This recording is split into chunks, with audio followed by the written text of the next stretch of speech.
What's up YouTube, Shawn DaGamer here, and today we're going to be talking NXT and Lucha Underground. And if I'm looking at my phone, let me turn that off right now, throw it on the bed. Because I was playing Dokkan Battle and I don't want to be distracted while making this video because I'm already tipsy right now. So let's get this started. We start off NXT. NXT was kind of a mundane, like, by the book show, so we're not gonna spend too much time on NXT, but we start off the night with the DIY tag team celebration of them winning the titles, but then they were quickly interrupted by the Authors of Pain with Paul Ellering. Then they were interrupted by DIY, and then DIY was like, we're the best tag team on the planet, and then all of a sudden IUP was like, no, we're not. Oh no, you're not, we are.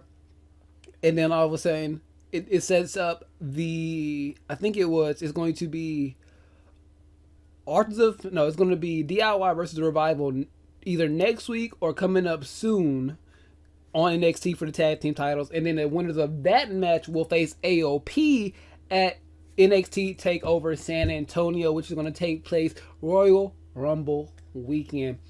And all night during this show, we got like little clips and teasers of the Samoa Joe versus Shinsuke Nakamura Swagsuke Nakamura. I was about to do like the wave, or not the wave. Yeah, the wave, but I don't know, not the wave. The what is this called? The little pass it on thing.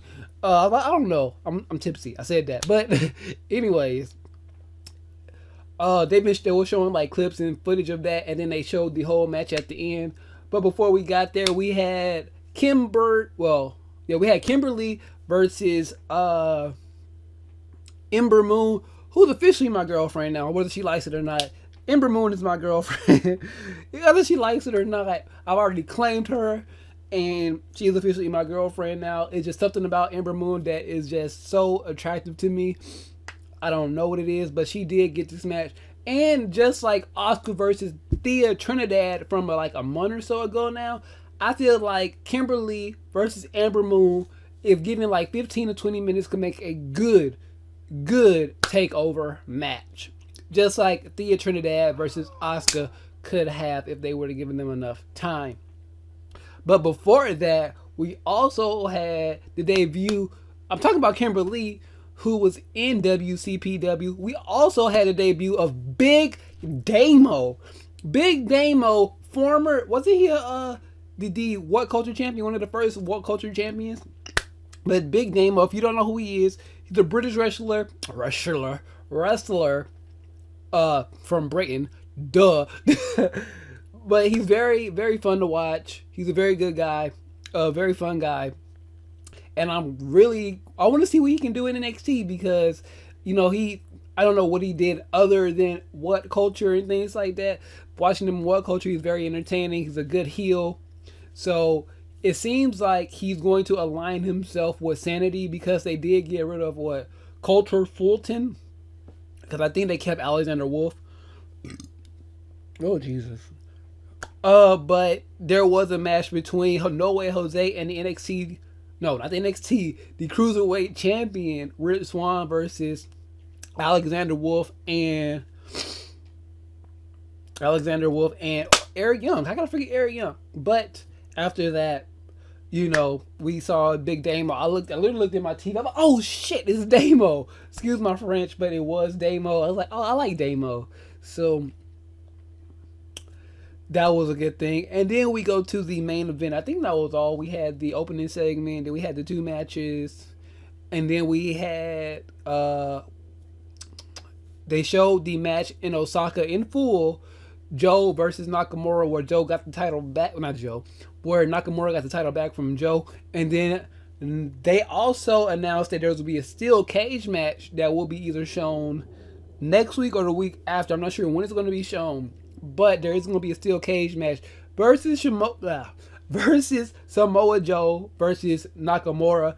If you are on the internet, you have already been spoiled on that match. I have been spoiled. I will not tell you guys here. I will tell you guys whenever it shows up. But I do know the results of that match, but I will not share it here. No spoilers. Praise the Lord. So I think that was all. And then they announced Ty Dillinger went in and talked to William Regal. Was like, hey, I said if I can't, if I couldn't get the job done last week and whenever he had his last match, I don't deserve to be here anymore. And then Rico was like, hey, shut the fuck up for a second. Shut the hell up for a second. I want you in my tag or in my tournament. It's not even really a tournament. It's like a series of matches. And something I really want to talk about too at the end of this video, and probably a separate video as well. There was a series of matches announced for the next couple of weeks or next week itself. It's going to be 4 matches, and then the winner of those 4 matches are going to go on to a fatal 4-way elimination match, and then the winner of that match will go on to face the winner of the steel cage match, Joe versus Nakamura, because like, oh lord, I almost spoiled it. But anyways, that was NXT for you. I can't remember the matches, the 4 matches offhand, but you will see Roderick Strong. I think it was Roderick Strong. It was actually, I remember it's Eric Young versus Ty Dillinger, and that's going to be good. Eric Young versus Ty Dillinger. Who else is in this? No Way Jose. And a couple of other people I cannot remember off the top of my head, so I'm not going to try to remember. But the winner of those 4 matches, and I was really just saying, like, when they showed Ty Dillinger, I was typing, I was like, Ty Dillinger has something special. Let him have a match. Let him have one good hoorah. Give him 20, 25 minutes, and then you send him up to the main roster with Tyler Breeze and the likes.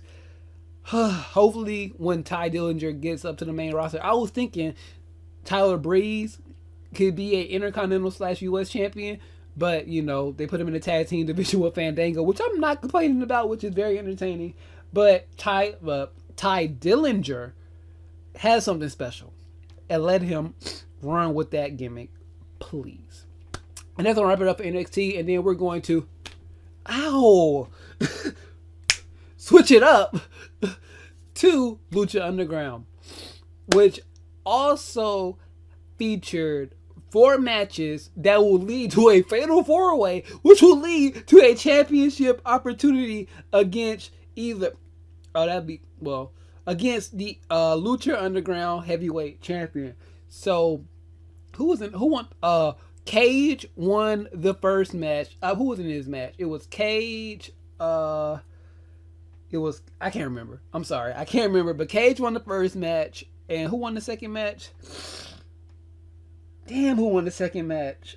I cannot remember who won the second. The Mac. The Mac won the second match. So next week they're gonna get the other 2 matches. It was the Cage and Mac, and then there was a match between PJ Black, aka Justin Gabriel, if you don't know who he really is, versus Sexy Star. And if Sexy Star won this match, she gets a title opportunity against Johnny Mundo. But if she lost this match, she will never get a chance at the Lucha Underground Heavyweight Championship again.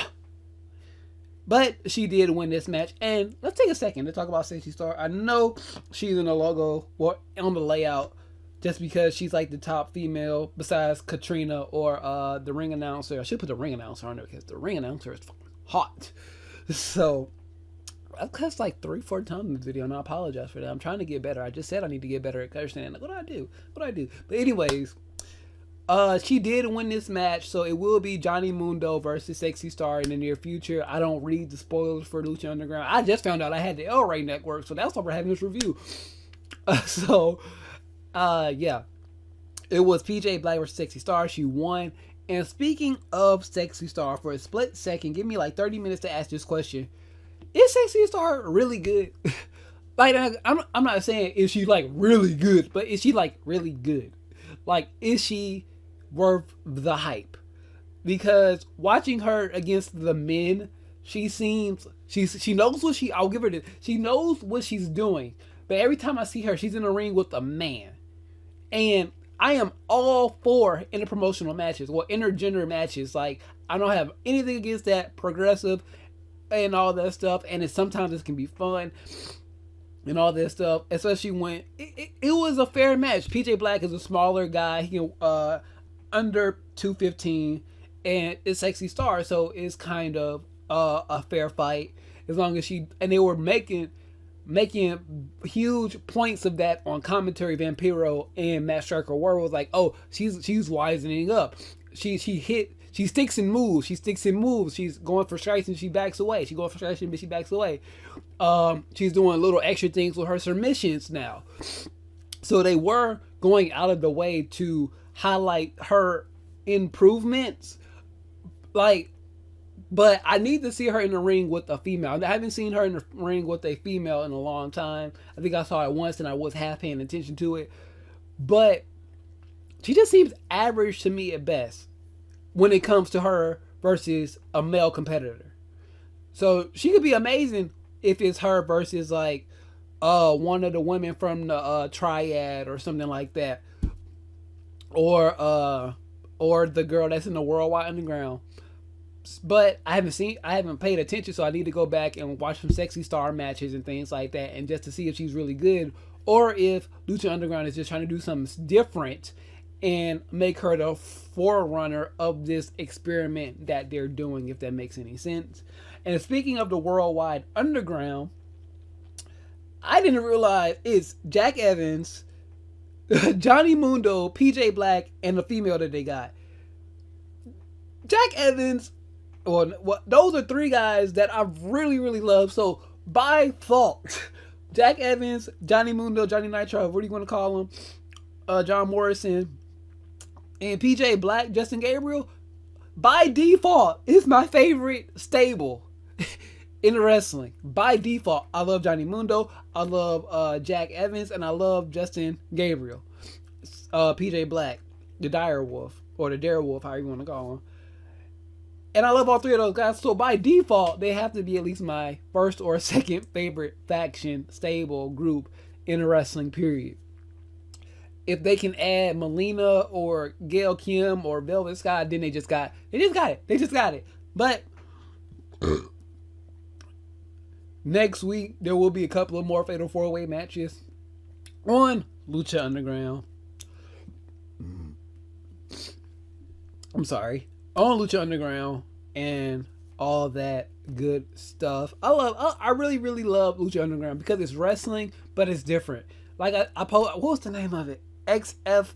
Oh my god, the MTV wrestling show. I posted a picture of that a while ago, but it really reminds me of that, but just to the next level of like Mexican soap opera, and I love it. I love Lucha Underground so much. It's just a different form of wrestling. It's like telenovelas mixed with lucha libre. So it's very, very good. Other than that, answer my question down below. Is Sexy Star... Why I say it like that? I'm tipsy. Is Sexy Star as good as Lucha Underground wants us to believe, or is it just an illusion that they have created around her? Just leave, I don't know. Leave that in the comment section below. And what do you think about the two shows tonight, NXT and Lucha Ground? A good 2-hour block of wrestling, depending on what you want to watch first. I watch NXT live first because that's what people are used to. Then I'll go back and watch. I go back and watch Lucha Underground a little bit later in that night, and then I record everything the next morning for you guys, like I'm doing now. So, with all that being said, please subscribe if you have not already, and once you subscribe, click the little bell button to be notified whenever a new video goes up, like this one here. Share it out with your friends. Subscribe if you... Well, I just said that. And liking always shows your support. Whew. Comment, like I said, on anything that we talked about in this video, but most importantly, is Sexy Star good? And are promotions copying off each other intentionally because one promotion is doing something, so oh, if they're doing this, we need to do this as well because it's going to get a lot of attention. Like the word tournament is being thrown around left and right. Tournament. I like it when it was the Super Junior tournament and things like that. When it was just a Super Junior tournament and it was the Battle of Los Angeles tournament. Those are the two tournaments that really matter when it comes to professional wrestling, if you ask me at this moment. So, Facebook, Instagram, Twitter, and Twitch, all linked in the description below. But, with all that being said, once again, I am Shawn DaGamer, and I am out of here.